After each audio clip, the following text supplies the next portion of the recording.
Hai Teens, jumpa lagi dalam TFC. Hari ini kita akan menyimak tulisan dari Pendeta Daniel Kristanto Gunawan yang berjudul Bertekun dan didasari pada Kisah Para Rasul 1 ayat 12-14 bersama saya, Kenneth Oswald. Mari bersama-sama sebelum kita memulai perenungan kita berdoa. Kami bersyukur karena Tuhan telah menganugerahkan waktu dan kesempatan bagi kami untuk tidak hanya mendengarkan dan membaca firman Tuhan, tetapi juga merenungkannya, melakukannya dalam kehidupan kami. Berkati ya Tuhan, mampukan kami supaya kami tidak hanya mengerti, tetapi juga mau memiliki hati yang bisa melakukan firman-Mu dalam kehidupan kami. Dalam nama Tuhan Yesus Kristus, kami telah berdoa dan memohon. Amin.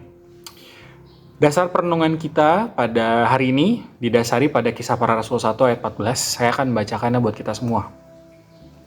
Mereka semua bertekun dengan sehati dalam doa bersama dengan beberapa perempuan serta Maria Ibu Yesus dan saudara-saudara Yesus. Teens, ketekunan atau dalam bahasa Yunaninya hupomone ini adalah dapat digambarkan melalui pelari maraton. Mental hupomone itu diperlukan oleh pelari maraton untuk menjaga stamina dan kecepatan agar dapat mencapai garis finish. Hal ini bukan perkara mudah sebab pelari tersebut harus menjaga kecepatan yang tepat. Selain itu, pelari juga harus menenangkan pikiran agar tidak terjerumus dalam kepanikan yang dapat menguras energi. Demikianlah gambaran karakter bertekun. Ada kesadaran untuk tetap menjaga kesungguhan hati dan tidak terlena.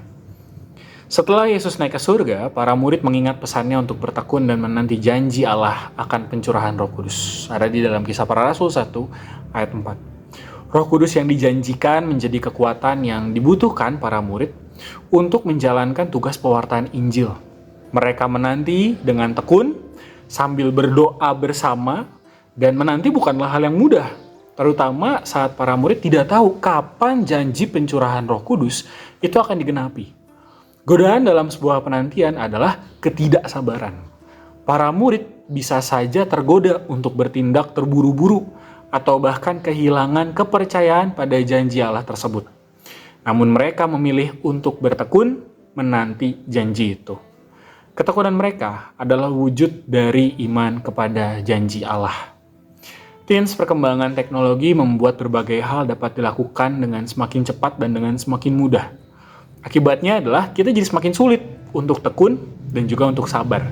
Dalam kehidupan beriman, ketekunan menjadi sangat penting karena kita tidak hanya melatih kesabaran, tapi kita juga membentuk ketahanan kita untuk terus berproses bersama Tuhan. Oleh karena itu, mari kita belajar untuk terus tekun mengerjakan tanggung jawab kita saat ini. Di sekolah sebagai pelajar, di gereja sebagai umat, di rumah sebagai anak, bahkan di negara ini sebagai masyarakat yang baik. Kita berdoa. Kami berterima kasih karena melalui perenungan ini Tuhan telah mengingatkan kami untuk tetap bertekun. Biarlah kami juga boleh terus belajar setia dan tekun dalam mencari kehendak Tuhan, belajar untuk tetap sabar dalam menanti pengenapan janji Tuhan dalam kehidupan kami. Jauhkanlah kami dari godaan-godaan yang jahat, ampunilah kami ketika kami sampai hari ini masih suka lalai, masih suka sulit untuk bertekun di dalam Tuhan. Dalam nama Tuhan Yesus Kristus, kami telah berdoa dan memohon. Amin. Oke, demikianlah perenungan kita pada hari ini. Jangan lupa subscribe, jangan lupa like, dan jangan lupa bagikan kepada teman-teman yang lain. Tuhan memberkati.